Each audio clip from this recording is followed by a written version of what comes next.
What do you say, everybody? It's time for Monday Night Quarterback.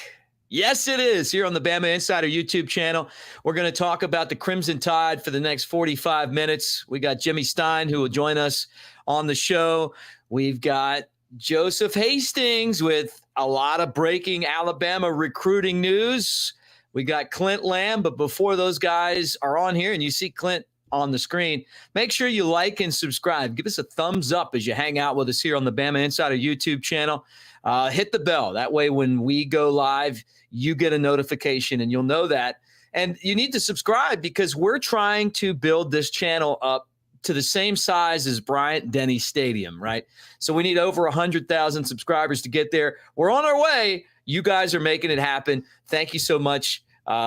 Hitting the thumbs up is your way of saying Roll Tide. And our show is brought to you by Westgate Luxury Condominiums. That's right next to Bryant-Denny Stadium. It is absolutely gorgeous. That's where we do the post-game show live after every Alabama football game. It's WestgateAL.com, 1 to 5 bedroom units that go from 900 to 3,000 square feet. You got the Sub-Zero and Wolf Kitchens, which are amazing. You're talking about the best appliances in the world. You got great parking, and you're right there by the Walk of Champions. You're by Denny Chimes. You're by the Strip. You're by UA. I mean, everything's right there. WestgateAL.com. Whether you're looking to buy or rent, right now you can do both. People do rent out their units, and you can do that as well. And I want to remind you, if you want to be part of BamaInsider.com, you better take advantage of it because they're eventually going to say that it doesn't exist anymore. And that's the deal, $1 for an entire year at BamaInsider.com. The days of that deal are dwindling down, just like the days of summer have. All right, there he is, Clint Lamb. What is going on, my brother? How you been? Mick, I'm doing fantastic. It's Monday. It's SEC plays opening up this weekend, and then you obviously you got Vanderbilt this Saturday, and then you got a road trip to Arkansas, and then we're really rolling, man. It's A&M, it's Tennessee, it's Mississippi State. I mean, Vanderbilt certainly, it's an SEC opponent that, with the way that they've progressed from last year, I think that's a much tougher game than it would have been, in the last couple of years, but especially after this week. Things are going to really open up with the schedule, so I certainly can't complain. Yeah, you posted that video on your Twitter before we even talk about anything. These questions. It was the guy when Vanderbilt had that momentum one year, and I don't even know the guy's name, but he starts talking about, this is what we do in the SEC and bring on Alabama. He's got that squeaky, high-pitched voice. Classic, man. Hey, if I'm off, I respect people who can do that or say stuff like that, but then you got to back it up. You can't lose 59-0 after you make statements like that. And I guarantee you, when he walked back into the locker room and everybody was celebrating, and then a few of his teammates, Kyle Shermer was the quarterback, if I'm not mistaken. I'm sure when he realized what he had said, probably with some conversations, hey, you probably shouldn't have done that, and Vanderbilt paid for it. Can we play that, Chris? Is it all right to play it? Let's play it. Just because. I love this. The program. We expected to get this. When you come to our house, we show you how to play some SEC ball. It don't matter where you're from. You're going to know what ball we play. We're going to next week ranked. That's fine. Alabama, you're next. Before we go, So there was this show that I used to watch called The Chappelle Show. Oh, yeah. And there was a skit on there that Dave did every once in a while when keeping it real goes wrong. that would have lined up perfectly. I love it, man. Yeah, and I mean, it would have been better if it was a different, SEC team. Vanderbilt is one of those. It's like you kind of feel bad for him at times, but he opened his mouth, and Vanderbilt was supposed to be pretty good, man. I want to say that they were ranked in like the top 5, maybe like number 3 overall in total defense. I mean, that was before that game. After the game, I'm pretty sure that ranking dropped a little bit after giving up 59 points. But that was a coming out party for Tua Tagovailoa. He had kind of that spin move, touchdown to Devontae Smith, if I'm not mistaken. So, yeah, it was certainly an interesting game. Yeah, Tua did it to my Ravens yesterday, but honestly, it was good to see Tua and Waddle and finally kind of do the things that we knew he could do at the NFL level. Mike McDaniel is a hell of a coach for the Dolphins. He's the perfect fit for Tua.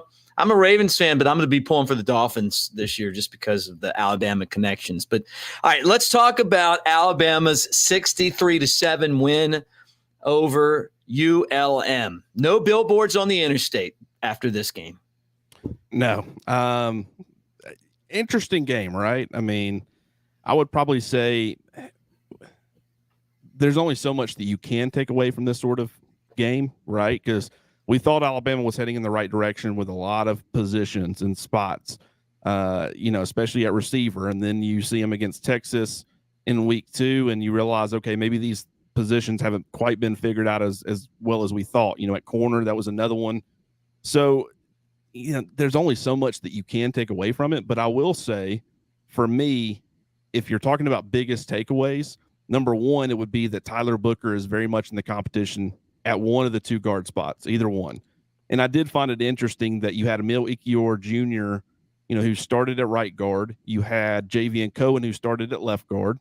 And Kendall Randolph, who had been the starting left guard, he was actually wearing the number 85 and got the start, in a 2 tight end set.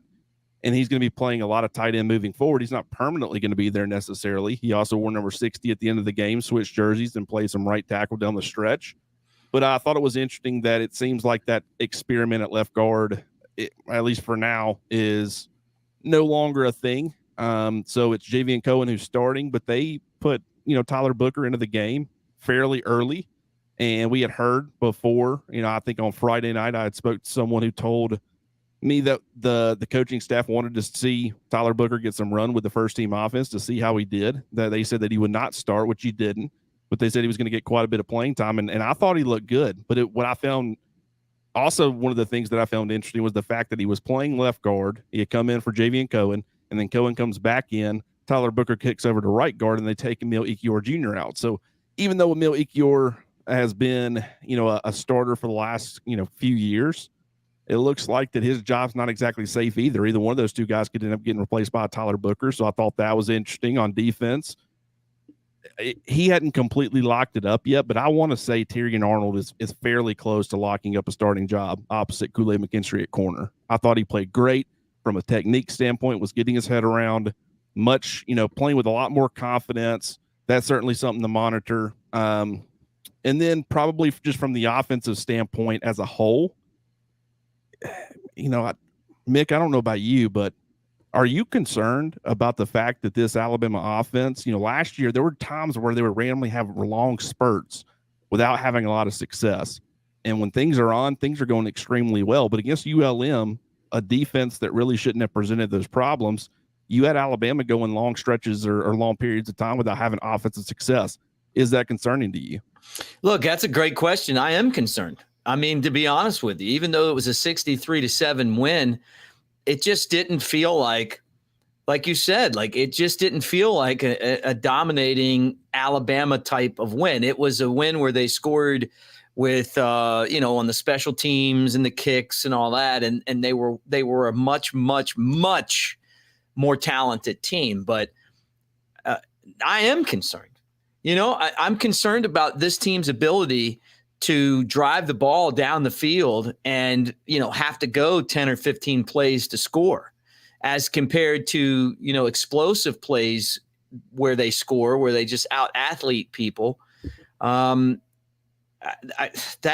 probably the thing that stands out to me the most. I didn't leave that game feeling really confident about Alabama. I felt like they have a lot of great players, but they're so far in my mind, Clint, from gelling.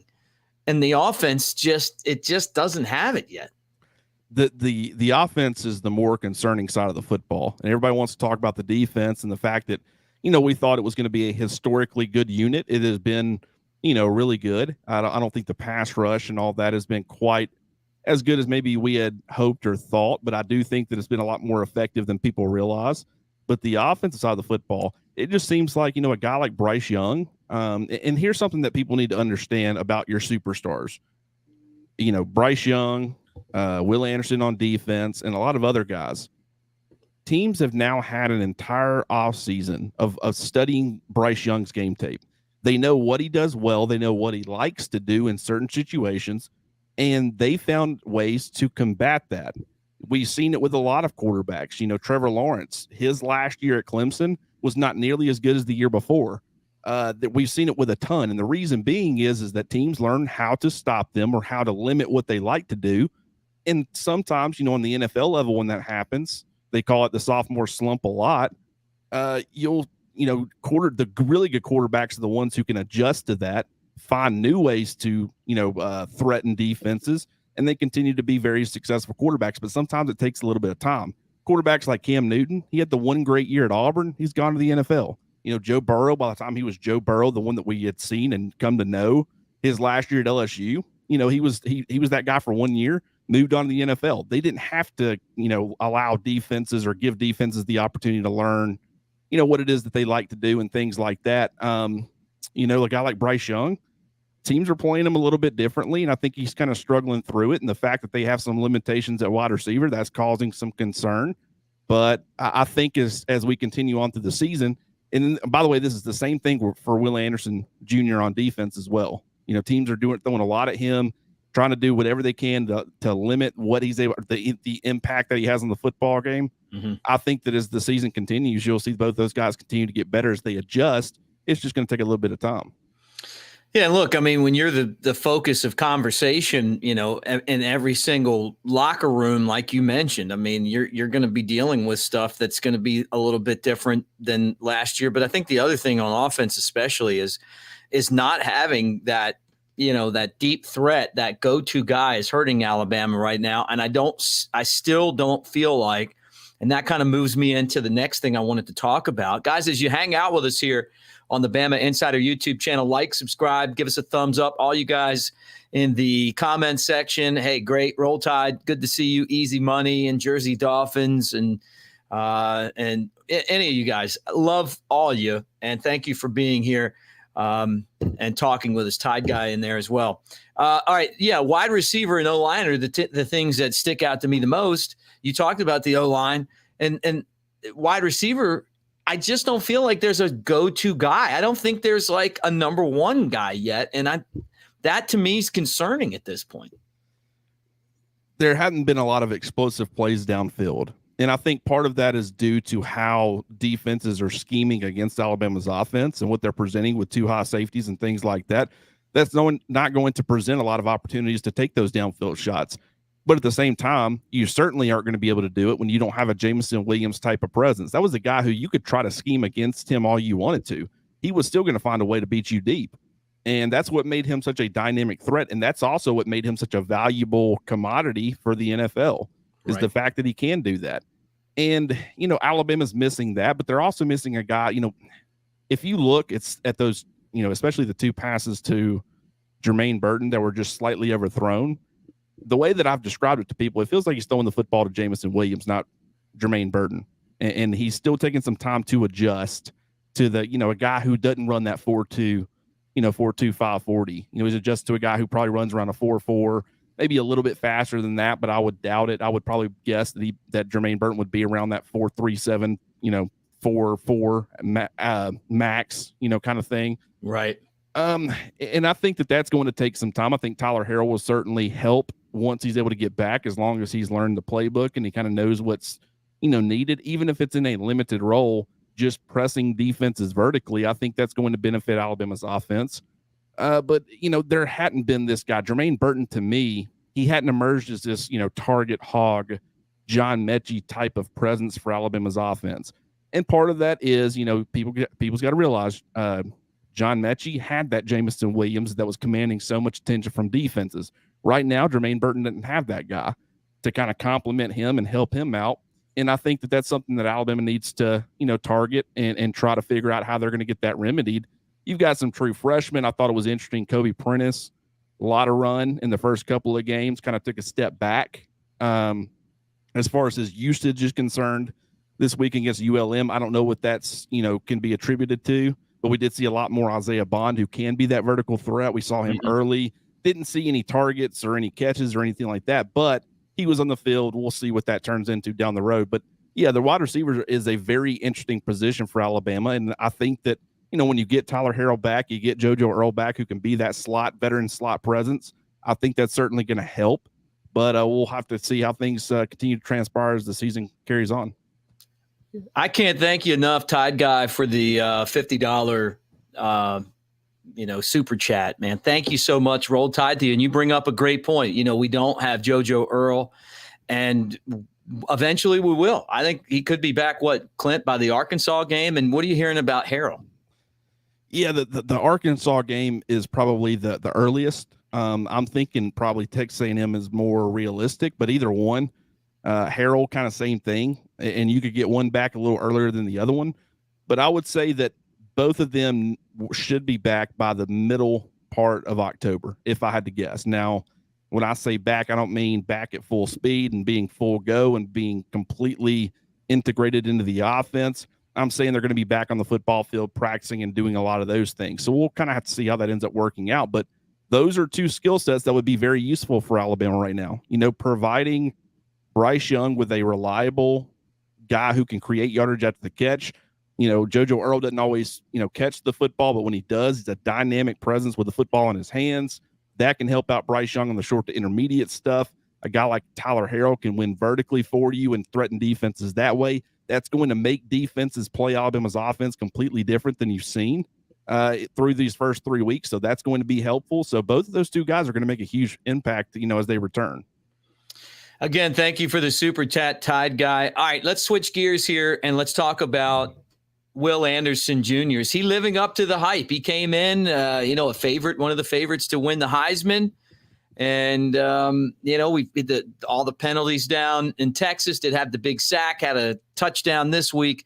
But your thoughts on Will Anderson Jr.?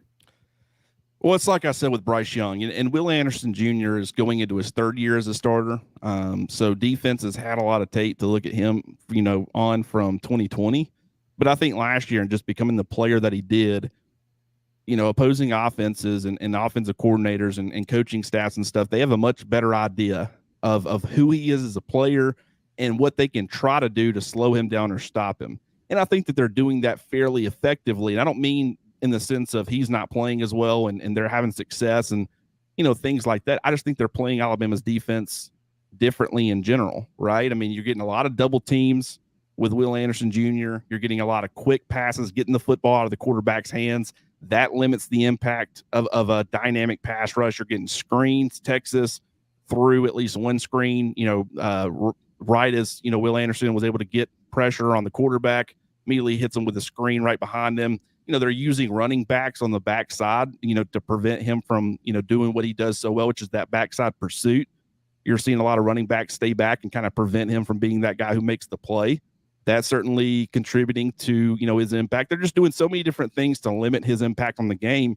But at the same time, with him commanding so much attention, it's presenting opportunities for other people. Now, as far as Dallas Turner is concerned, if they're going with a quick passing game and screen passes and all those things, it's going to present the same challenges for Dallas Turner that would Will Anderson. So, just because he's not making or taking, college football by storm as far as sacks and all that stuff, I don't think that's not necessarily what I'm talking about. But if you've noticed, the defense as a whole has been very limited, and has made opposing offenses very limited as far as the success that they can have. Texas was a little bit of a different beast. It was a lot of just throwing it up to your first read, having players go up and get it, and they had some playmakers to make that happen. We'll have to see how much success some of these other teams have as we continue to move on through the schedule. But I think Will Anderson, for the most part, people's got to understand right now, I think through 3 games, he has like 112 snaps. Last year at this time, I think he had close to 150. And then the year before that, he was close to 170 through 3 games. So he's playing a lot less in these smaller games against ULM, 23 sacks against Utah State, 20 snaps, 23 snaps against Utah State, only 20 snaps.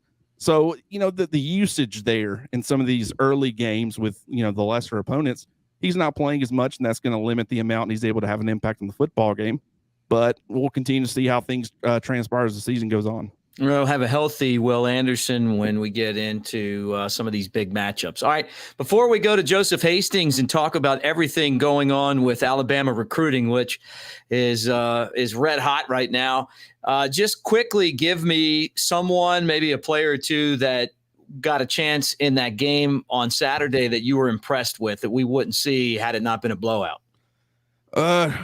That's interesting. I would probably say the two on offense for me would be Jamarian Miller and Amari Kite, especially Miller. I think he only had like 4 carries, but he went for over 50 yards. He averaged close to 13 yards per attempt. Showed a lot of power. He's a running back that I loved coming out of high school. I thought he could be a freshman first-year contributor, but when you've got Roydell Williams and Jace McClellan and Jahmyr Gibbs, that's going to limit the opportunities that a guy like, Jamarian Miller is going to be given. But he's a great player already right now. I think he's an SEC ready running back. And I think that you'll see him in 2023 and beyond really be an impactful player for the Crimson Tide. And then on defense, I would probably say the two, would be, I thought Kendrick Blackshire, he had like 2 tackles. One of those tackles went for a loss and only like 8 snaps. I still think he has a little bit of trouble as far as open field tackling in certain situations, but I think, in the box and things like that, very good player. And then Jeremiah Alexander only played 10 snaps, but I thought he looked pretty good too. I think had it not been for Alabama being so stacked at outside linebacker, a guy like Jeremiah Alexander could have been an early down contributor for Alabama. But unfortunately, he's not going to see the field too much outside of these blow up type of performances. But I think that he's certainly moving forward in 2023 and beyond can make a huge impact. Clint Lamb, come back and hang out with me Friday night on the Tailgate Show, my brother. Hey, that sounds great, man. I can't wait. I hate that I missed it this weekend, man. I thought about just jumping in the car and driving down there anyways. Even though I had a lot of stuff. Yeah, and I might have to do it this weekend. It's free. And it's free, man. That sounds great, brother. Come on, I've got a tab for you, so come hang out with me. All right. Sounds great, mate. Good talking to you. And awesome stuff from Clint Lamb. You can read his work, BamaInsider.com, each and every day. He's our beat writer. He follows the Crimson Tide like a blanket. He covers them. And you can check out his work again. Full year of Bama Insider on 3, $1 for 12 months. So take advantage of that deal because it's not going to last to the Vanderbilt game. I can promise you. Clint, great work. Thank you, my friend. Thank you. Monday Night Quarterbacks brought to you by Westgate Luxury Condominiums right there next to Bryant-Denny Stadium. Check it out, westgateal.com, 1 to 5 bedroom units with the great parking and everything else that goes with it, the oversized balconies, the convenience and all that stuff. It's perfect. A great place for you to invest in, or if you're just coming to town, you can rent those out as well. So check that out and tell me I'm wrong. You come to town, you stay there, tell me that you don't love it. I want to hear that because I promise you it is fantastic. Talking about fantastic, let's bring him on to the show. His name is Joseph Hastings. He covers the Crimson Tide and the recruiting world as well as anyone in the world. What is up, my man, Joseph A. Hastings on Twitter? You have been running around the country, and there's so much stuff to talk about today. Mick, how are you doing? It's been great. Honestly, it truly is a blessing to be able to get out on the road, have safe trips, and see some top prospects in person. But look, Alabama once again is continuing to do their work on the trail, and with somebody that we've talked about many times on this show before, with Jordan Renaud's commitment today, and they may get another one in a couple of days. So just really great stuff with the Crimson Tide and what they're doing on the recruiting trail in this cycle. Yeah, I gave you and Bone both a shout out today on the Jay Barker show. Of course, Jay has his own radio show 12 to 2 every day, but he's also on with us on Tuesday and Thursday with Crimson Tide Headlines. And I'm on his show, and he's like, what do you think about Jordan Renaud? And I said, Joseph and Bone have been saying that they thought he was coming our way, and that's exactly what happened. It exactly is what happened. I'd heard about it back in April that it was pretty likely that Renaud was going to be committing to Alabama, but I was told that he was actually informed by Jamarian Miller, speaking of him in the last segment with Clint, his former teammate there at Tyler Legacy High School in Texas. Miller told him, look, take your visits, have fun with the process, don't push it right now. And that's exactly what Renaud did. Took an official visit to Alabama in June after taking that April A-Day game unofficial visit, and then took an official visit to Oklahoma a couple of weekends ago. There's some concern about that visit, obviously, them being able to get that final official visit. But the one thing that I thought, as soon as Renaud announced that commitment date on August 8th, the commitment date of September 19th, I thought to myself, he wouldn't just pick that out of thin air. He must have had an idea of what school he was leaning toward. I think he wanted to make sure that there were no stones left unturned with that Oklahoma visit. And he even said it, that trip to Norman actually sealed the deal for Alabama and made him realize that that's where he wanted to be for the next 3 to 5 years of his career, and just a very disruptive player, that Alabama is going to be getting in Jordan Renaud. They believe that he has the ultimate potential. He's listed as an edge prospect. I could see him at the jack position. I could see him at the 5 tech inside in the interior of the defensive line. He has a 6'3.5", 245-pound frame, but can pack on another 30 pounds if he wanted to. It's just really going to kind of depend on how his body develops, what position he ends up playing. But you see the scouting report there by Charles Power of On3, and he told me during our conversation today that Jordan obviously is a very talented player, but what he really does an exceptional job of doing is using powerful punches to get past opposing offensive linemen. Is a really good run defender at this stage in his career. Will have to work on that pass rushing aspect. Some similar things were said about Hunter Osborne when he committed over a month ago to Alabama, but Renaud, like I mentioned, Alabama is very, very high on him, has really good twitch, plays very well in the inside or the outside, contorts his body to make athletic tackles, just a great player. And honestly, I think he's a top 50 player in this class. I'm really high on him after seeing him a couple of weeks ago. Wow. Well, another one for Alabama, and a big commitment today. Everyone talking about it. He's Joseph Hastings. You can check out his work at BamaInsider.com. Right now, you can get BamaInsider.com $1 for a year subscription. You need to do it now because that special, that opening on 3 special isn't going to last much longer. And guys, as you watch the show tonight, like, subscribe, and share. Give us a thumbs up as you hang out with us here on the Bama Insider YouTube channel. All right, thoughts where the Tide go on the D-line next? That's a really good question because they have a ton of options, even though they have 3 defensive linemen committed in Renaud, Osborne, and Edric Hill. You look at somebody like a Ruben Bain, and I mentioned him first because I'm living in Miami, and Ruben is a Miami product. He's somebody that Alabama is also really high on. He says he wants to take multiple trips to Tuscaloosa this year after taking an official visit during the summer. So Ruben Bain will be one to pay attention to. David Hobbs, he's somebody who earned an offer from Alabama after camping in June. Recently received 5-star status from On3 in our On300 update that was released earlier today. Hobbs jumped, I think, about 60 spots from the 80s to number 23 overall. And he's the final 5-star there on On3's 2023 rankings. Somebody that's received a lot of attention in recent months. And Alabama's hoping to get him on campus 2 times next month, potentially for an official visit, likely for the Mississippi State game. So he's one to pay attention to. We obviously talk about Kelby Collins, Peter Woods, 2 in-state prospects committed elsewhere. They'll obviously be top priority Alabama targets until they sign their letter of intent. David Hicks, Mateo Uyunglele, and I'm surprised I got that pronunciation right on the first time, but Mateo Uyunglele. Nice. My little practice there because I covered Clemson and its brother last year. But, both of them are 5-star prospects looking to officially visit Alabama this fall. Unlikely for Alabama, but, when you talk about the remaining defensive line targets, they obviously have to be mentioned. Ole Miss commit Jamarius Brown is another one too. So, Alabama has a ton of options along the defensive line, and I'm really interested to see how it plays out. The biggest one, obviously, that fans will point to is James Smith, Montgomery Carver High School product, 5-star recruit, number 8 overall in the country on On3's rankings.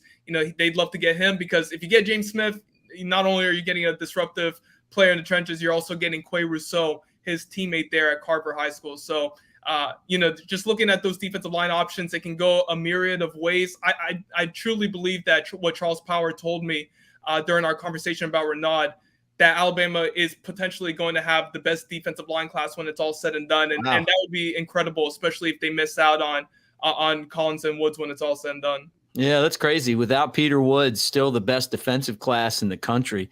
Yeah. That would have been hard to believe when he picked Clemson over Alabama, and I guess he's stuck pretty steady to that commitment. But Alabama's gone out, and it really hasn't stopped them at all. Yeah, he has stuck true with his commitment to Clemson. I actually exchanged messages with Peter a few days ago.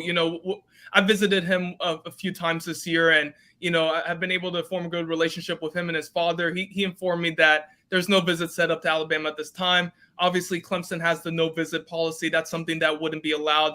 You never know if a trip under the wraps may be taken. I don't expect that to be the case, but who knows? We'll see if he eventually gets on campus, but he absolutely remains a target for Alabama, for Freddie Roach and company. And, even though Crimson Tide fans weren't necessarily happy that he committed to Clemson, they would probably be fine losing the battle to win the war, so to speak, if they ultimately land his signature. So, Woods is definitely still top priority for the Crimson Tide.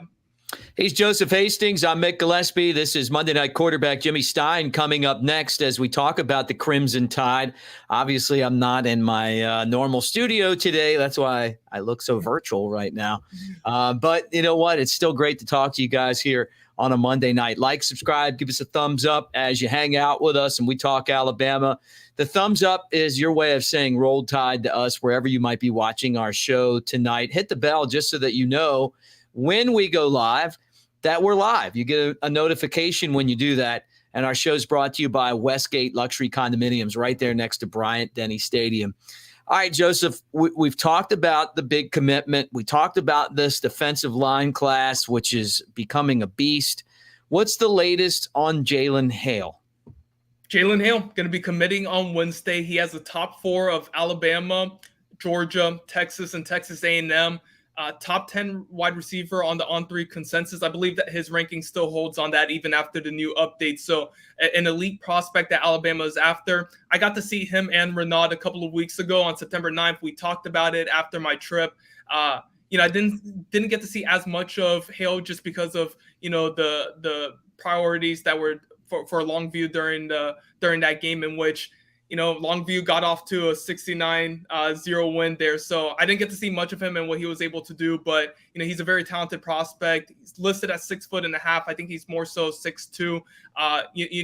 Can leap up and high point the football, has really good long strides and takes the top off defense. So Alabama would love to get him in this class to join Malik Benson and Cole Adams. And we'll see on Wednesday. The On3 recruiting prediction machine favors Texas at this time. I'm slightly leaning toward Alabama, still trying to gather a little bit more on that. We'll see what ultimately happens. I think we'll find out a little bit more information tomorrow, but this would be a huge pickup for Alabama. Once again, dipping into Texas and landing one of their top prospects. He'll commit on Wednesday around 12:30 Central. So keep an eye out for him and his Twitter page or Instagram, wherever he decides to announce it. But I think Alabama has a good shot here. You started to hear some momentum for them after that July 30th visit he took. You heard even more momentum after the official visit, earlier this month. So it's going to be a close one. It really is. It's Alabama or Texas. I don't think Texas A&M and Georgia are in this.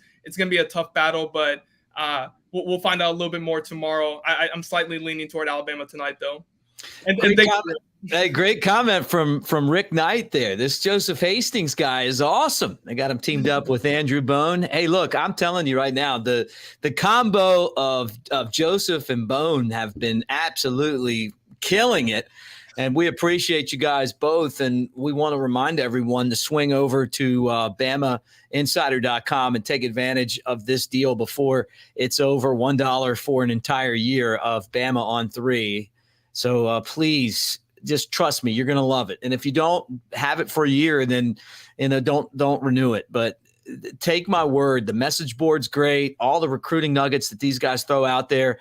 The fact that you're all over the place, Joseph. And I guess the final thing before we go to Jimmy Stein is I want to know where you were, where you'll be, and who you're paying attention to right now.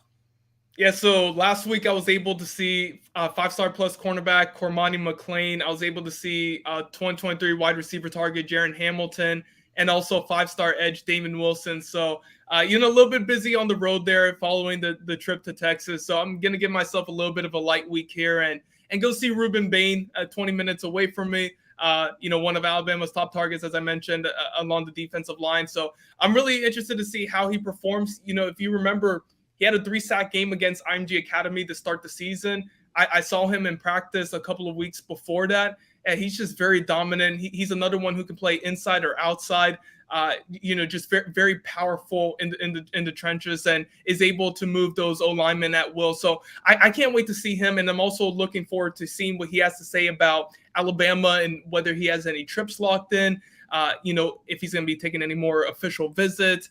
Is Miami really, does that 91.1% on the on-3 recruiting prediction machine, is that indicative of where the Hurricanes stand in his recruitment? Obviously, there's a lot of connections there. So, yeah, I'm looking forward to seeing Ruben Bain this week, potentially IMG Academy the week after. So, and there's always a ton of prospects at IMG Academy. So, very excited to stay in the Sunshine State and see some of these top prospects in the coming weeks. Awesome.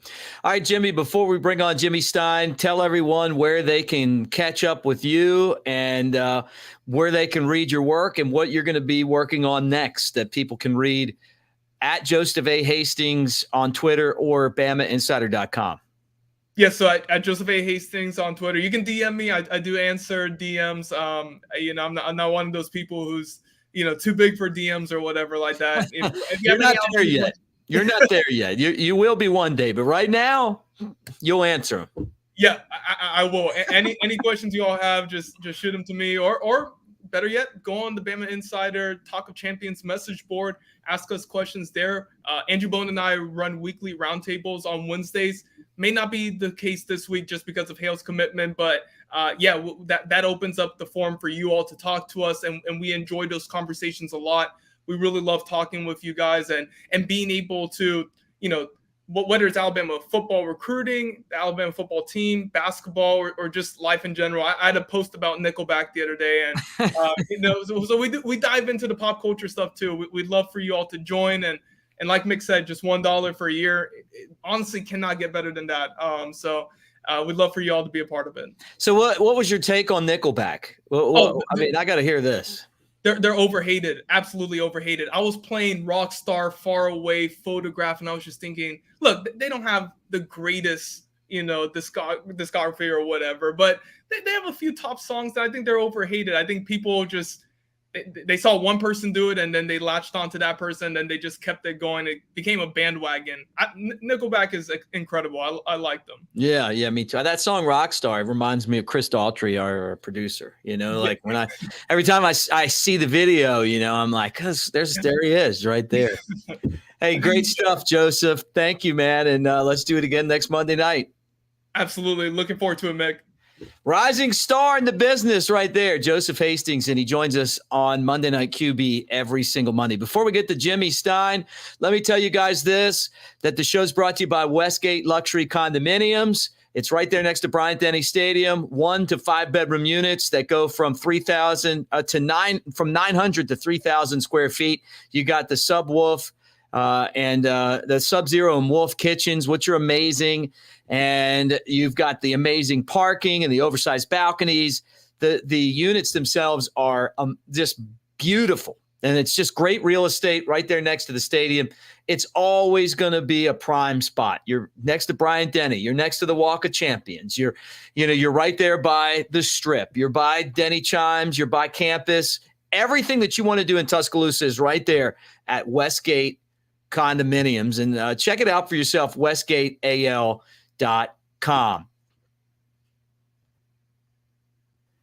Great to have Jimmy Stein join us here on Monday Night Quarterback. Make sure you guys like and subscribe. Hit the thumbs up as we talk Alabama Crimson Tide, brought to you by Westgate Luxury Condominiums. You know him from his work on the message boards, BamaInsider.com, hanging out at QB_country.com. Jimmy Stein, what's up, dude? How you been? Great. 3-0. Can't win them all till you win the first three. It's been kind of a weak non-conference home schedule. The road schedule tough, obviously, with the game at Texas, but another shellacking. I look at this thing and I'm like, how do you really evaluate a team that you beat 63-7, as Alabama did ULM? But your takeaways on this Alabama team as they start to move towards conference play against Vanderbilt on Saturday?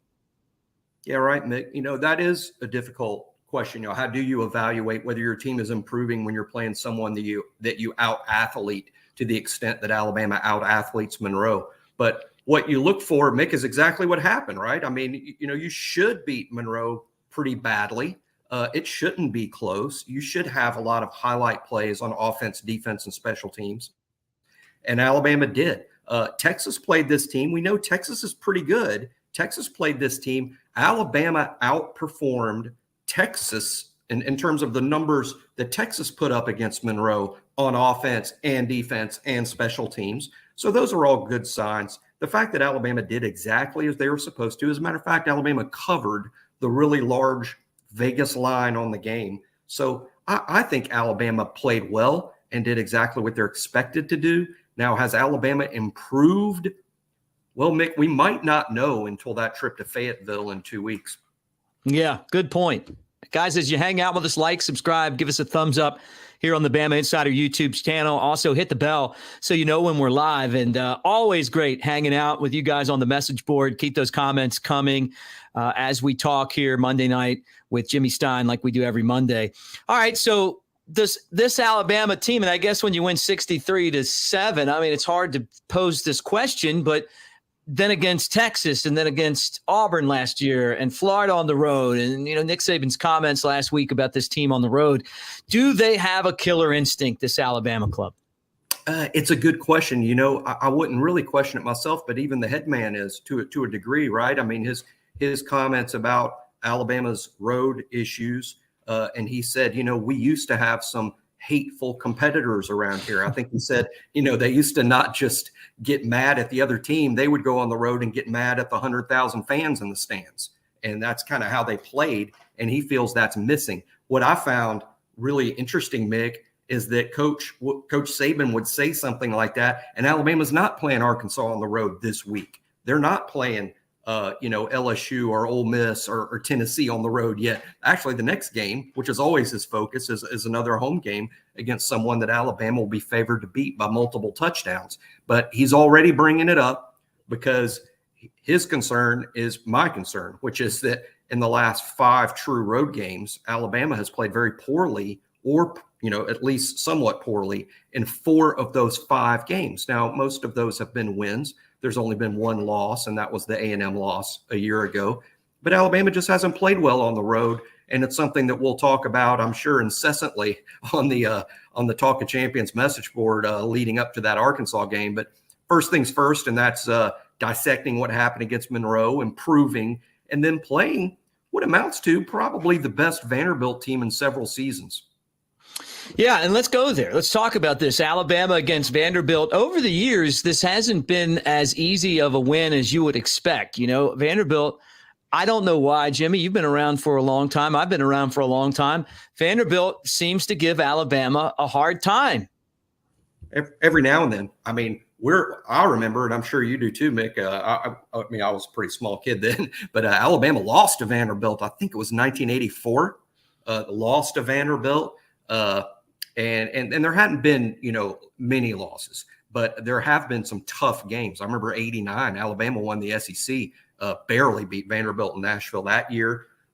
Even the 92 team that won the national championship beat Vanderbilt. I think the score was only 25-8, and that was because of a defensive score late in the game. So there have been struggles with Vanderbilt. I don't think that's going to happen this Saturday. Vanderbilt is improved. I really believe they are. But Vanderbilt is so far behind most everyone in the SEC in terms of a lack of dudes that Vanderbilt can improve significantly and still have the same record as a year ago. They are better. What I find most interesting about Vandy, Mick, and haven't dove into them totally just yet this part of the week, but their quarterback, Mike Wright, played really well the first 2 weeks and was sort of the talk of the SEC network. He was interviewed on all the SEC network shows. I watched those interviews. Great kid. He came to SEC media days. He played well. All of a sudden, Vanderbilt finds that they can't compete against Wake Forest, Northern Illinois without a passing game. So they hand it over to a true freshman, A.J. Swan. He wins the job. Mike Wright's not even their starting quarterback anymore. They've gone with A.J. Swan, a true freshman, who's a downfield passer. They felt that was missing from the offense with Mike Wright. So they've made a quarterback change in the midst of their best start in several seasons. So that's interesting because what Alabama's going to have to do on defense, Mick, is even though A.J. Swan is starting, you're going to have to prepare for both. They're going to have to practice against what they perceive as the Mike Wright Vanderbilt offense, which is RPOs, athletic quarterback, and then prepare for A.J. Swan, more of a traditional drop back guy. So that'll be a little bit of a challenge for Pete Golding and his defense this week in practice. Yeah, some good points there about Vanderbilt. To me, the thing about Vanderbilt, and I mean, look, historically, they're one of the founding members, right, of the SEC. They've been around for a long time, but they haven't invested back in their program with all of this money that they get like the other schools have. And because of that, they've fallen way back. They actually had the guy that coached the Nittany Lions over Auburn and really whooped Auburn on Saturday. James Franklin is their head coach. They were winning football games. When he said, hey, I need more help, they refused to do it. And this program has been just such a bottom feeder when you look at the lack of success that they've had in this conference. Moving forward, you're adding more teams. Do you think the SEC's footprint includes Vanderbilt long-term? I do, for a couple of reasons, but you make good points. And it's something that the league office probably needs to address with Vanderbilt in terms of the money they spend on football and their facilities, that if they want to stay in this league, there's a certain expectation insofar as those things. And we know Vanderbilt's got the money, both from the league and from their own sources. But here's the thing to me, Mick. I think Nashville is a key SEC town. Yeah. I mean, Nashville's centrally located. They do an unbelievable job hosting the SEC basketball tournament every year. Real popular spot. I think if the SEC championship football game wasn't played in Atlanta, Nashville is an easy spot to pick. It's an NFL stadium. You've got the entertainment district there right outside the stadium. I think Nashville is too important to the SEC to lose that market and to lose that town. And secondly, as you already pointed out, Mick, Vanderbilt was an original member of the SEC. I used to be a lawyer in my old life, about a year ago.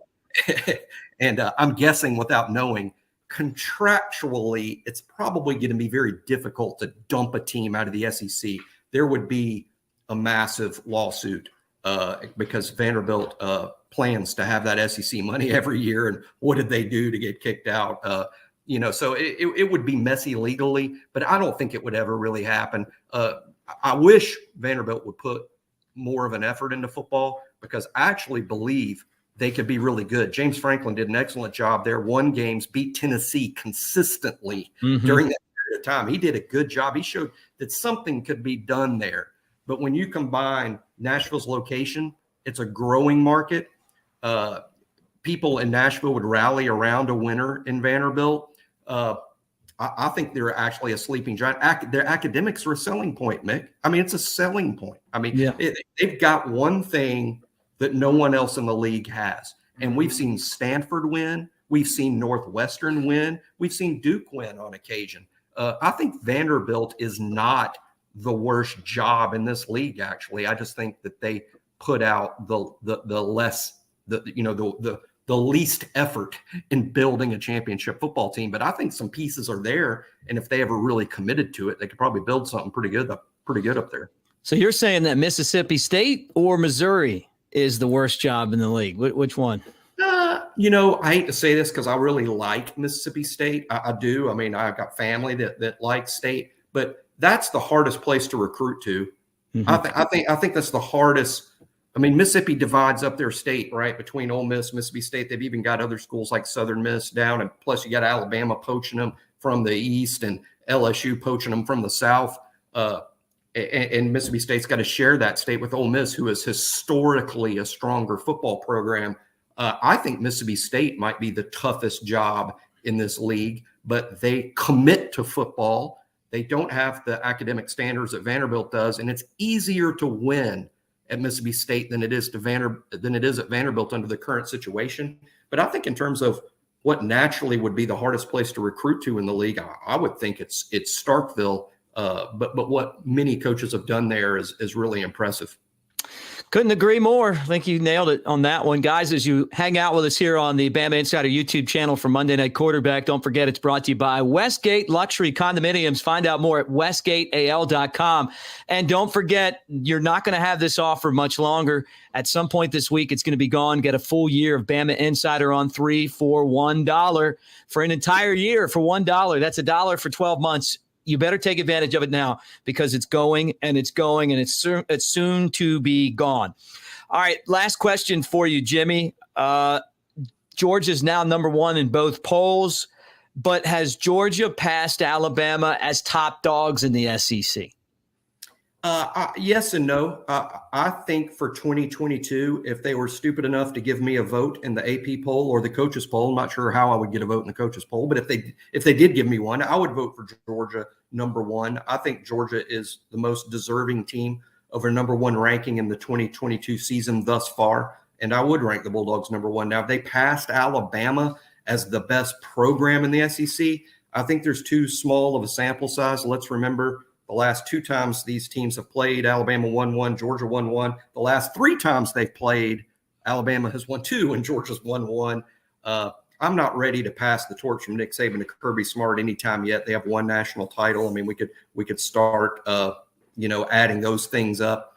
But I like where Alabama is. I do appreciate what Kirby's done at Georgia, and they're a very, very good football team. What I'm sort of hoping for, just because it would be loads of fun, Mick, is an undefeated Alabama versus an undefeated Georgia in Atlanta for the SEC championship. It would be this year's game of the century.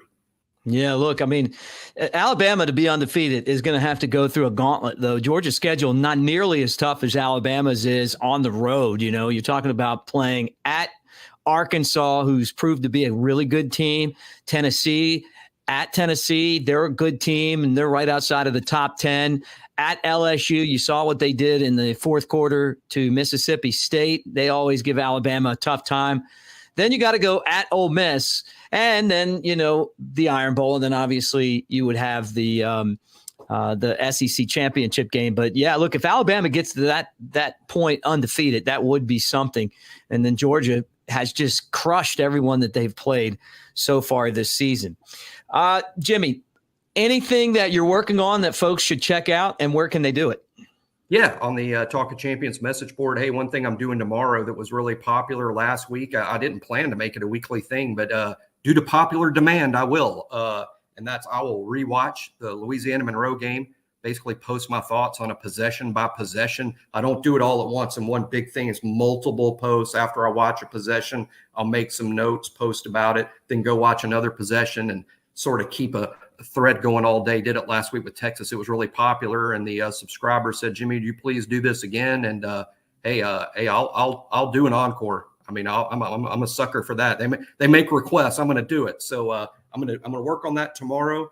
And a little earlier today, I did a top 10 standouts piece that's on the message board as well. So come join the conversation on the Talk of Champions message board at Bama Insider. Sounds like a good idea. And you can follow Jimmy on Twitter at QB_country, and always on the Bama Insider message board on BamaInsider.com, part of On3 Now. Guys, thanks for hanging out with us here on Monday Night Quarterback. Clint Lamb, always great. Joseph Hastings with his ear to the ground in recruiting. Alabama with another big commitment. And this class rumbling towards number one yet again. Don't forget, tomorrow it'll be Jay Barker and myself, Mick Gillispie, in the afternoon with a look at Crimson Tide headlines. Andrew Bone's show tomorrow night. He'll update you on everything recruiting. We've got shows each and every week. And coming up Friday from Innisfree, 6 to 8 on the Strip, it'll be the Bama Insider Tailgate Show. So if you're in town in Tuscaloosa, swing by and say hi to us. We recorded for radio on Saturday, on Friday night. But we've got Nick Saban. We got players, anything going on in Alabama right here on Bama Insider and the Bama Insider YouTube channel. Thanks, everyone, for our entire crew, including Chris Daughtry. Roll Tide. We'll talk to you next Monday.